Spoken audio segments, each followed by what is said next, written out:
tena zany ianao indraindray hoe manaraka ny dio amin'i Kristy tokoa ve aho na hoe manahoana ny tanjaka ny finoako? Matsiaro ve ianao fa mila mifandray amin'Andriamanitra bebe kokoa? Indro arahinao isan-kerinandro eto amin'ny Hope Fire Radio fandaharana manokana mitondra ny lohateny hoe mandehana ampinoana. Mandehana ampinoana. Dindinika ara-tsoratra masina fohy nefa azahoam-panasy hery. Iarahantsika miaraka amin'ny pasteur Samuel Lala James. Ka manasanao ary anaraka izany hatramin'ny farany. Mandehana ampinoana. Mandehana ampinoana. Mandehana ampinoana.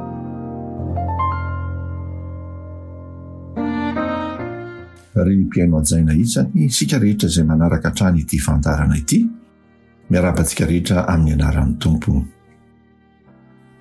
Ny fotoana izay atrehantsika ankehitriny dia fotoana mampitaintaina ary mampieritreritra tokoa ny zava-misy, satria dia fahoriana, fahafatesana izany no atrehantsika isan'andro. Androany dia nampitondraina ny lohateny hoe Andriamanitra ny fampiononana ny hafatra izay hoentina ho antsika rehetra. Andeha apetratsika ampianatanan'Andriamanitra izao fotoana izao satria sarobidy tokoa izany hoe mahafantatra fa manana Andriamanitra ray ny fampiononana isika. Andeha hivavaka isika.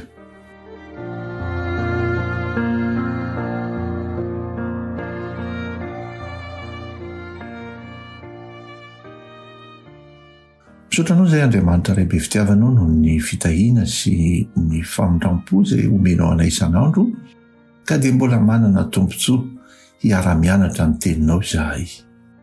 Aoka ny fanahinao no hitarika ny rehetra, hahafantatra ny sitraponao, hanokatra ny fonay mba hitoeran'ny fahamarinana izay omenao anay androany.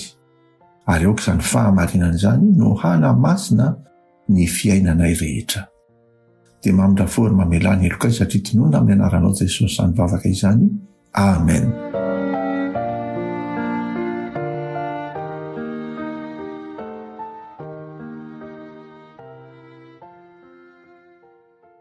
Eny ry hava-malalisany araka ny voalaza tery am-piandohana dia feno fahoriana, fijaliana, ranomaso izao fiainana iainantsika izao.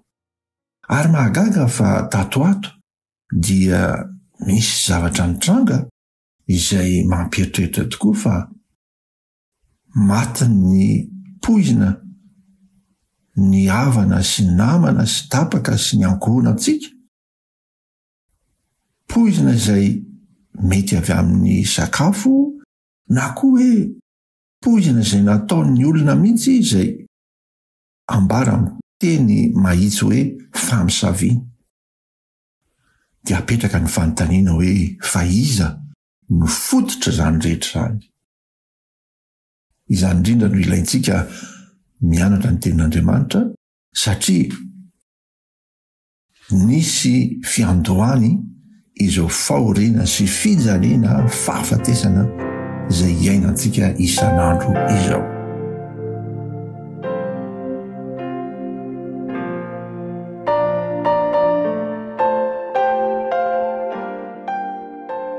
Andeha hojerentsika ny ilay toko sy andininy fototra izay iorenany toritentsika androany dia izay hita ao amin'ny Jaona toko 4:7-7 manao hoe aty amin'izao tontolo izao no ahitanareo fahoriana nefa matoky fa izaho efa naharesy izao tontolo izao.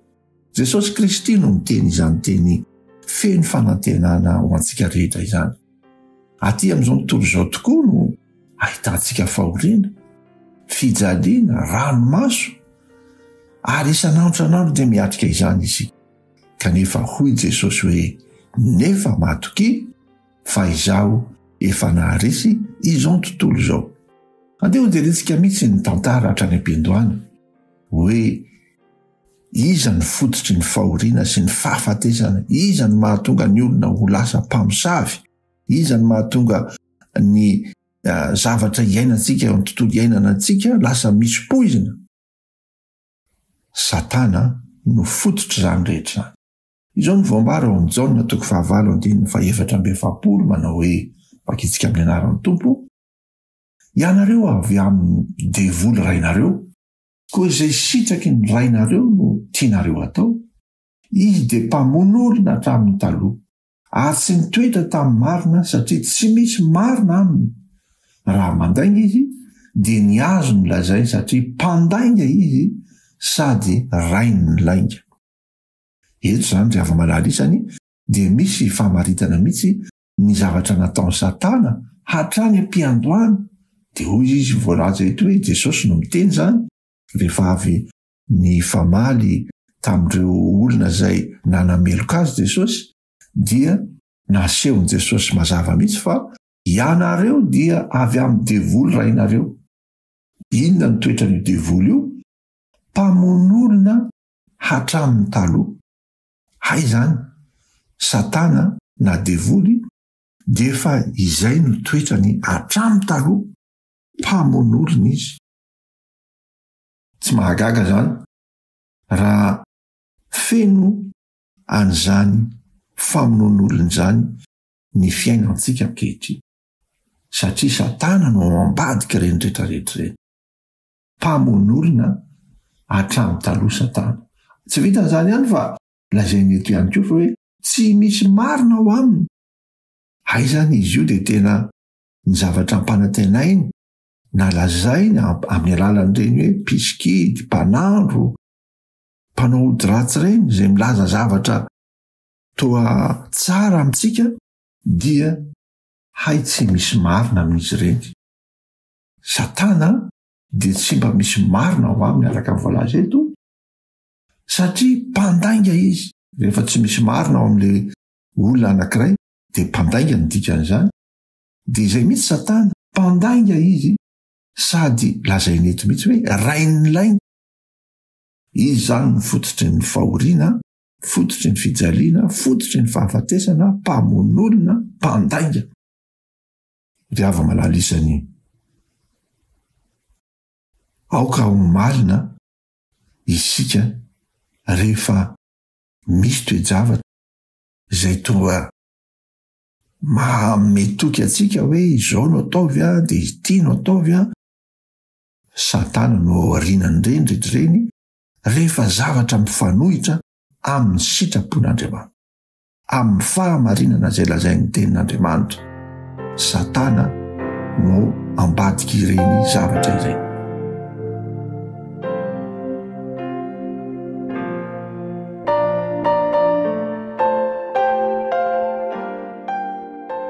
Io Satana sy ny anjeliny io dia fahavalo no ilazan'ny tenin'Andriamanitra. Ao amin'ny Efesanina 4:1-12 dia izao novaky ny tena amin'ny anaran'ny Tompo manao hoe fa tsy mitolona amin'ny nofamandray isika, fa amin'ny fanapahana sy amin'ny fahefana ary amin'ny mpanjakana izao fahamaizanana izao, dia amin'ny fanahy ratsy eny amin'ny rivotra. Hay zany ity Satana sy devoly sy ny anjeliny ity dia fanahy izy io, fanahy ratsy, ary eny amin'ny rivotra, eny amin'ny abakabaka, eny amin'ny manodidina antsika rehetra eny dia misy azy avokoa. Ry ava-malala isany aza vela hiditra ao amin'ny saintsika na ao am-pontsika Satana. Indraindray dia misy fifanekenana voady atao amin'io herin'ny ratsy io, satria mampanantena zavatra izy. Raha manao an'ity ianao dia omeko vola be, omeko arena tsy takatry ny sainao. Moatsy izany ve no nataony tamin'i Jesosy rehefa nifanena tany anefitra Satana sy Jesosy? Tonga Satana hakafanay azy raha ny fahadianana nandritra 7 andro sy 7 alina Jesosy, dia reraka sy ataontsika hoe valaka, satria tahaka ny olombelona rehetra ny fahadianana dia reraka, dia avy Satana.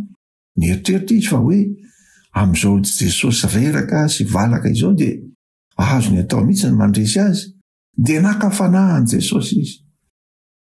Raha nony ianao, raha zanak'Andriamanitra ianao teneno tonga mofo ty vato ity dia ahoana ho Jesosy tsy ny mofo ihany ny iveloman'ny olona fa ny teny rehetra zay aloky ny vavan'Andriamanitra. Ao Matitoko 4 no misy n'izany tantara izany.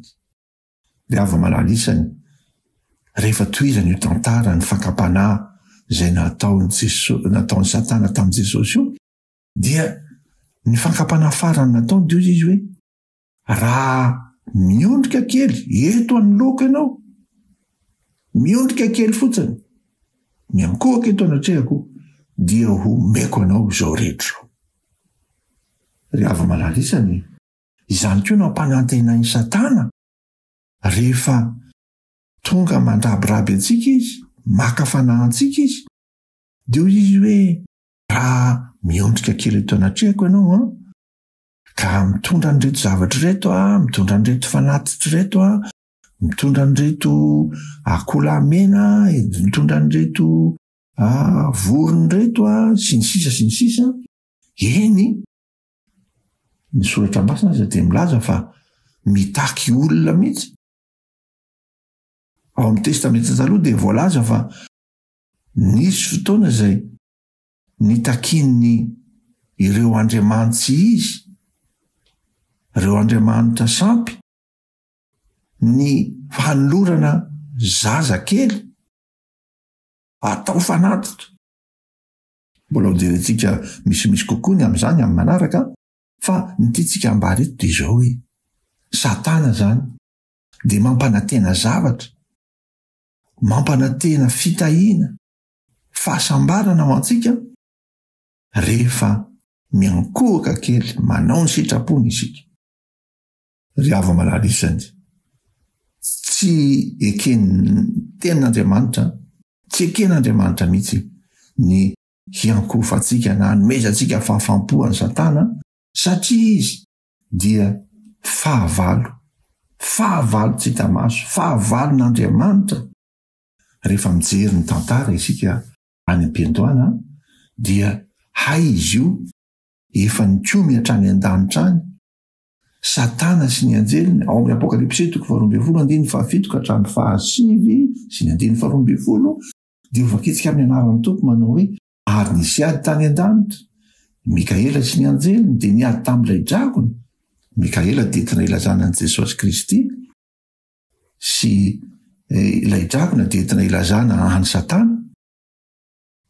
Mikaela, Jesosy zany dia niady tamin'ilay dragona Satana, ary niady ilay dragona mba amin'ny anjely nefa tsy naharesy, sady tsy nisy toerana ho azy intsony tany an-danitra.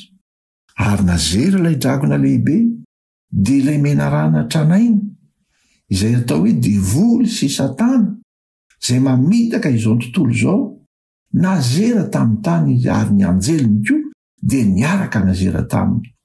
Noho izany dia mifaliry lanitra sy anareo izay monina any, fa loza ho an'ny tany sy ny ranomasina kosa, fa dia nidina ho any aminareo ny divoly amin'ny fahatezerana lehibe, satria fantany fa kely sisa ny androny.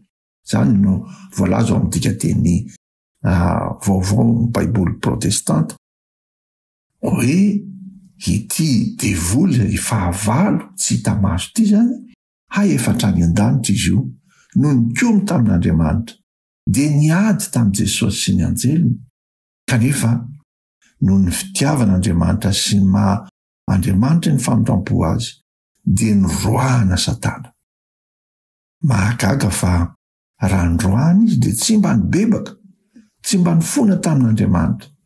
Izany foana moa matetika ny zavatra mitranga rehefa misy olona roahanao ka tsy mahalala ny ratsy nataony izy, ohatra eo amin'ny orinasa anankiray na eo amin'ny toeram-piofanana anankiray ka nanao ny tsy mety ny olona anankiray ka noroahana, ka raha nibebaka izy dia mety hisy famindrampo sy famerenana azy eo amin'ny toerana.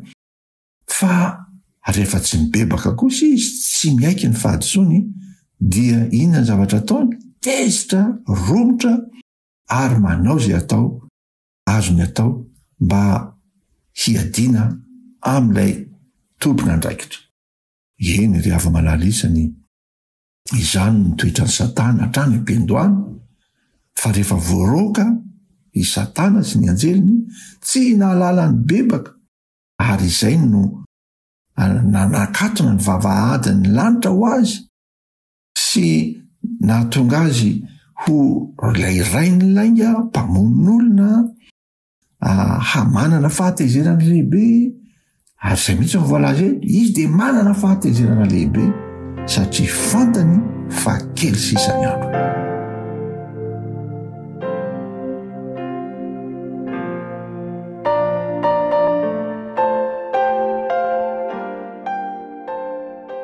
Ry hava-malala isany, aza manome vahana ny Satana na dia kely akory azy, fa izy dia fahavalo efa resy ary dia manana fahatezerana lehibe, ka hoy izy indrindra ny tenin'Andriamanitra hoe izy io dia tahaka ny liona izay mierina ka mitady izay harapany. Izany ny voalaza ao amin'ny Petera 1:5-9, mahonona tena miambena fa ny devoly fahavalonareo dia mandehandeha tahaka ny liona mierina mitady izay harapany. Liona biby masiaka zany, ary mpanjaka ny biby ety ambony tany araka ny fomba fahitan'ny olombelona azy. Izany no ilazana ny toetra ny Satana: masiaka, mandrotodrotika, manimba, mamono izay rehetra tratrany. Ry hava-malala isany, aza manaiky ampiasain'ny Satana isika, aza manaiky hiankohika eo amina hanaiky ny fandrebirebena sy ny teny fikasana toa milaza fitahiana ho antsika, fa mpandainga izy tsy misy marina ao aminy, ary raha tratrany isika dia ataony levona, satria araka ny voalaza eto dia fahavalo izay mandrotodrotika, manimba, mamono tahaka ny liona i Satana.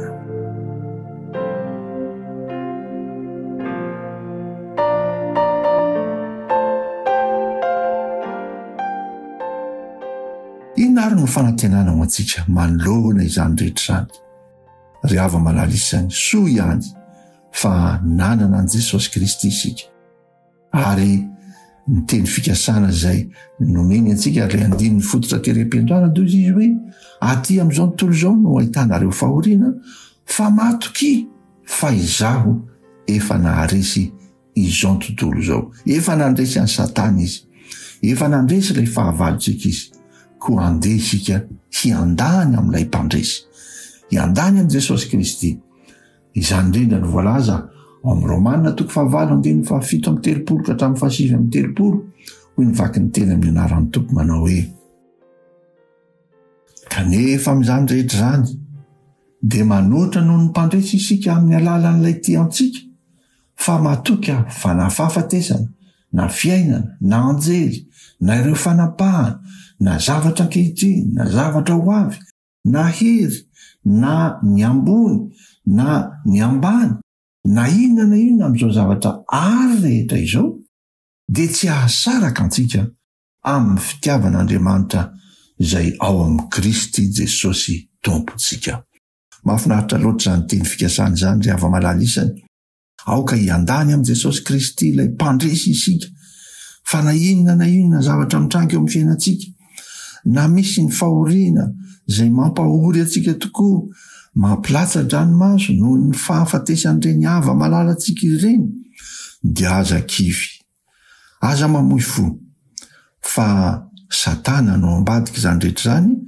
Kanefa Jesosy Kristy dia manome toky sy teny fikasana ho antsika hoe manoatra noho ny mpandresy isika, na dia toa resy aza noho ilay fahafatesana miatra, manoatra noho ny mpandresy isika ao amin'ny Kristy Jesosy Tompontsika.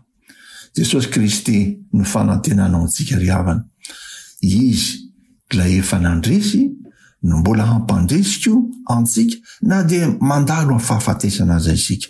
Ndray androany mety tsy maintsy hipoha ny fahafatesana isika, satria voafetra ihany ny andro iainantsika ety ambony tany, dia misy fanantenana ho antsika satria Jesosy Kristy dia efa nitsangana tamin'ny maty ary mbola hamoany efa nodimandry ao aminy indray andro any. Ho jerentsika mombamomba izany amin'ny fotoana manaraka fa ny tiantsika ho tsindriana androany dia hoe aza kivy raha sendra ny fahoriana fa Andriamanitry ny fampiononana sy ny hery rehetra ho antsika Jesosy Kristy.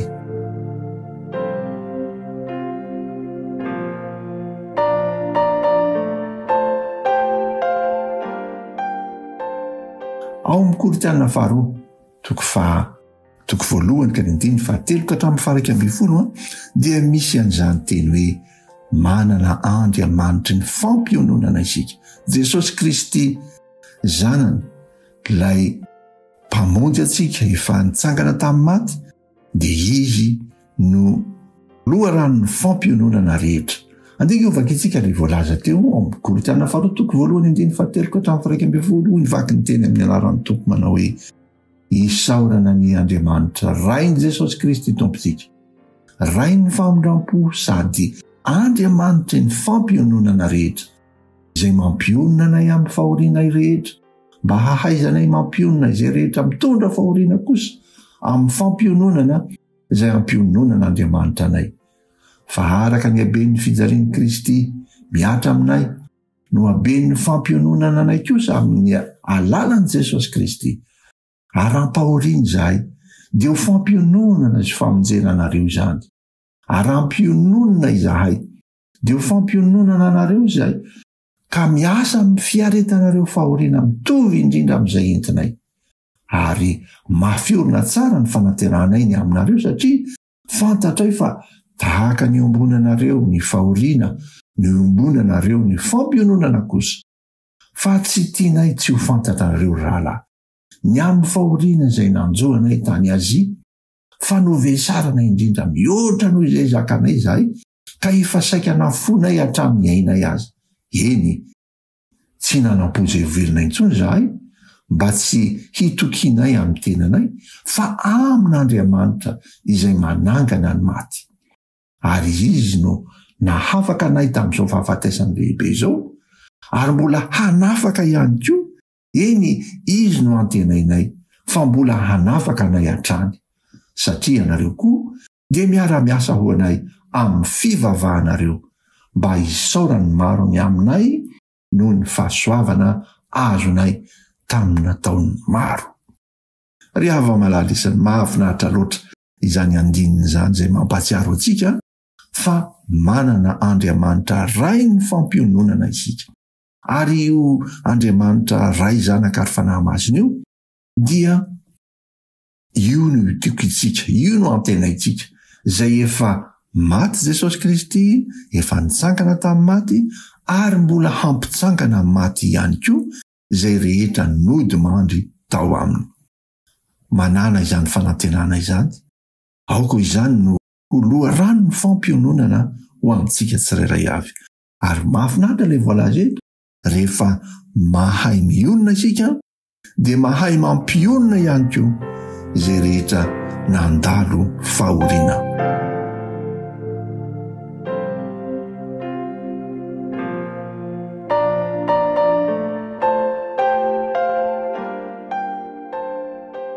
Ry hava-malala isany andeha ho fehizitsika izay rehetra voalaza rehetra teo fa ilay Andriamanitra izay ray ny fampiononana dia toko manome toky antsika amin'ny alalan'i Jesosy Kristy ilay efa mpandresy, efa nandresy ny devoly dia isika ihany koa tiany ho mpandresy miaraka aminy.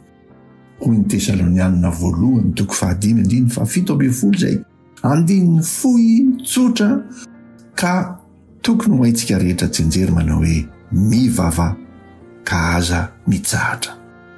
Izany no lakilen'ny fandresentsika mivava amin'Andriamanitra, matoky azy, aza mitsahatra mihitsy mivavaka, aza vela hanana anjara ao an-tsaintsika na am-pontsika na hakatoeranao satana na dia kely akory azy. Mivava ka aza mitsahatra ary aoka hiandany amin'ilay mpandresy dia jesosy kristy tompontsika. Andeha hivavaka isika.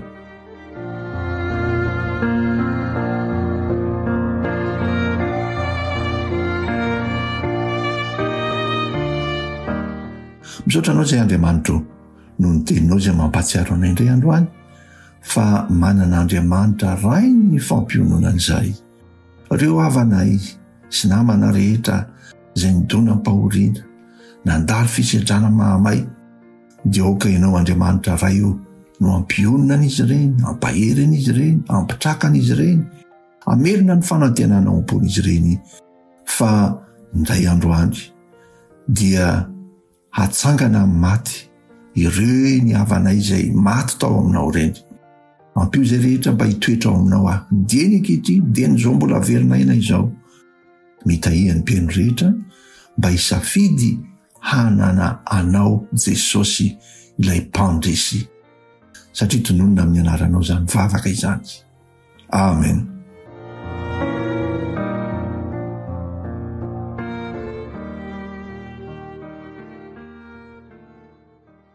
Dia misaotra antsika rehetra indray ry mpiaino malalisa ny miaraka teto tao anatin'izay minitra vitsivitsy izay mingane ny tanan'Andriamanitra momba sy hiaro antsika ary samy manao safidy tsara hiaraka amin'i Jesosy ilay mpandresy hatramin'ny farany.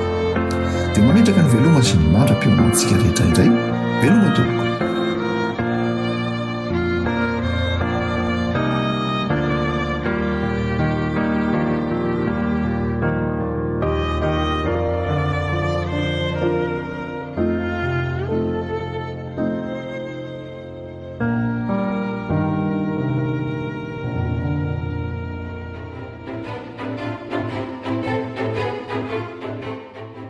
Narahinao teo dinidinika ara-tsoratra masina mitondra ny lohateny hoe mandehana ampinoana.